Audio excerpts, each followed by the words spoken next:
Welcome to Real Life Mentoring, where we explore real life issues to help you make an authentic difference in the world. Welcome back to Real Life Mentoring Podcast. We are Chris and Christina, and today we're going to talk about a topic that we get asked a lot. What is the difference between professional counseling and mentoring? Chris, do you find people asking you that a lot? They ask me that, but maybe the bigger question that's asked more often is mentoring is counseling, right? And I have to clarify the difference for them. Sure. So what we want to focus in on today is sometimes, let's jump back. Let's talk about what mentoring is and how we are defining mentoring as a natural, organic, and non-professional relationship where we're coming alongside another, being there as a guide, a mentor, right? And then what we're saying is that counseling is a professional relationship, usually targeted to get to the bottom of a certain issue. Would you say that's right, Chris? Would that be a good descriptor? And to define the two separately, mentoring would be more, it'd be an ongoing relationship. Again, you determine how much time you want to continue in this mentoring relationship. But a counseling appointment is an appointment. And they may say, for the next 6 months, we're going to work on these things, and then you're finished. Right. So today we want to talk about, we want to give you a picture of what we talk about when we're saying a mentoring relationship. And Chris, I'll actually have you paint us a picture, if you will, of a relationship you have. Then we want to spend some time about how do you know? Do you need a mentor? Do you need somebody just to come alongside you in this season of your life? Or do you need a professional counselor? We're going to pull that apart and talk about that. And then we're going to sum it all up at the end. So hopefully you'll walk away with a clearer understanding of, hey, I think I need a mentor, or no, I really do think I need a professional counselor. So, Chris, paint for us a picture of a relationship you currently have with somebody you're mentoring. I received a 25-minute audio message on WhatsApp today from a young man that I still mentor who lives in Vienna, Austria, when we lived there previously. And you go, what does a guy, literally, it was a message of 25 minutes long. Gotcha. He told me things, everything from, talked about his marriage, his stress about starting his job this fall. It's a new position, and he's not for sure how to handle some details. He talked about helping his in-laws because they're older. He talked about his love of finances and how he's helping people prepare their finances. So this conversation, it wasn't a conversation. He's filling me in on his life, on every detail. So this young man that I've mentored for many years now, we talk about everything you can imagine. And what it does, it develops a friendship. For us, it's become almost like a father and son. And it doesn't always happen that way, but sometimes it does. Right. So like the difference is I could call a counselor and leave her a voice message. Hey, I've done this homework. I've completed this assignment. I'm working on this emotional baggage, whatever. But what I hear you saying is you've built up time, relational equity. I don't know if that's a word, but you've both invested, and he's leaving you a 25-minute message because he wants to catch you up because you haven't spoken in a while, right? And it didn't start out that way. It was more, let's talk about maybe this topic to get started. And as the relationship grows in a mentoring relationship, it becomes more natural, as you say, organic. And, hey, I want to talk about this. A professional counselor is probably not going to care about your hobbies. Right. Or your in-laws unless there's a connection, a problem.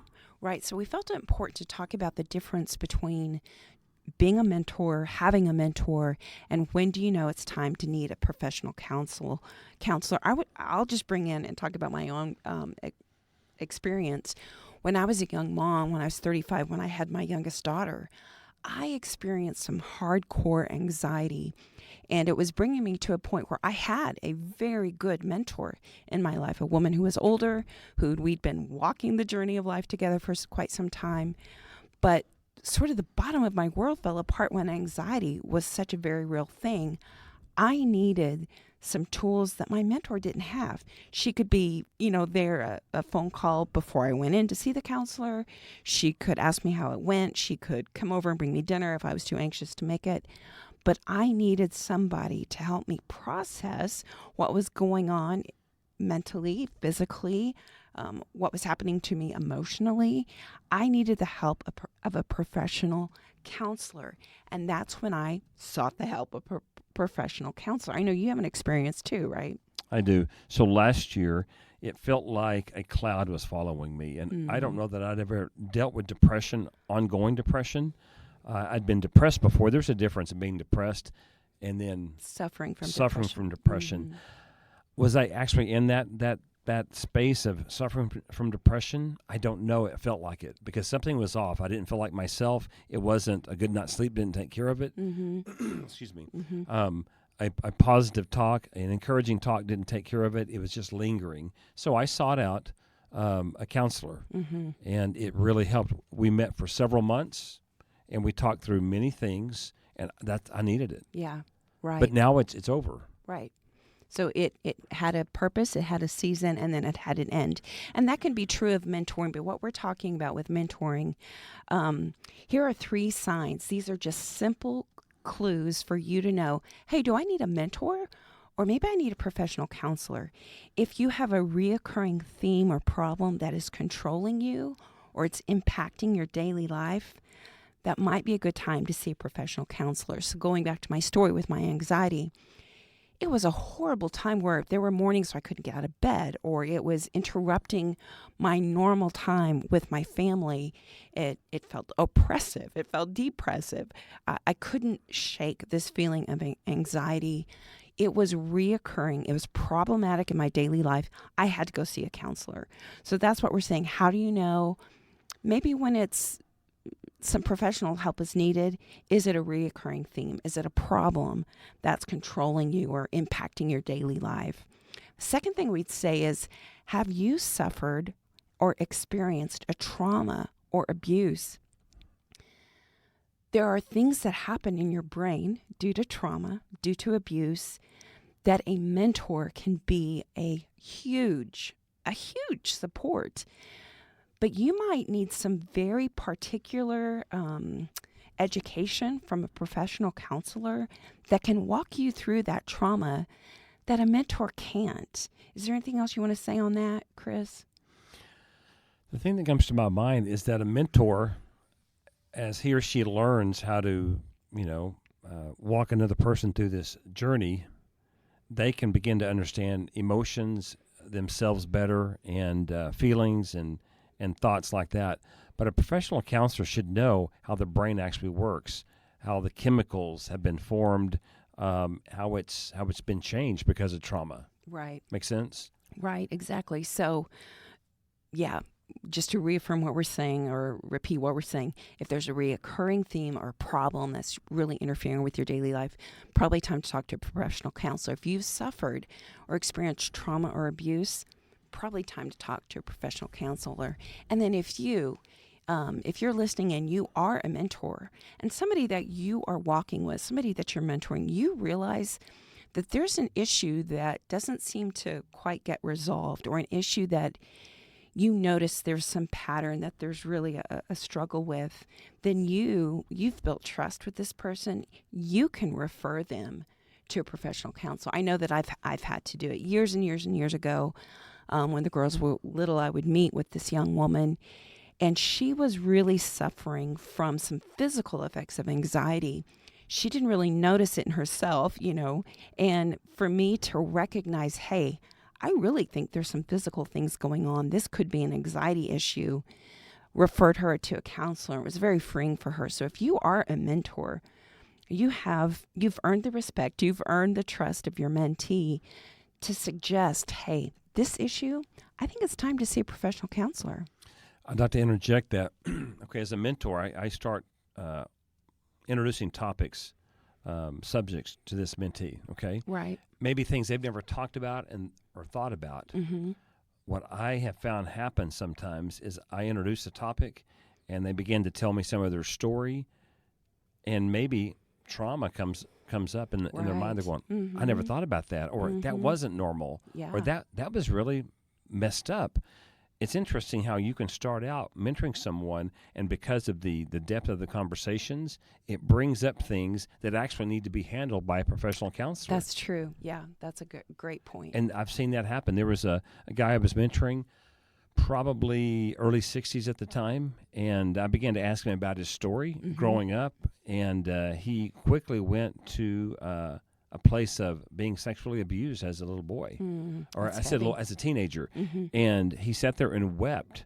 And I realized right then, I want to walk the journey with him, continue to, but we probably need to bring in a professional counselor. Right. And I can tell you, he suffered greatly months after that, not because of the mentoring, but because of the things that were brought up that had never been addressed. And he needed a professional counselor. What I did, I actually went to a mental hospital and sat with him and encouraged him and listened to him and wept with him, prayed with him. But he needed professional help at that point, so far beyond what I could do.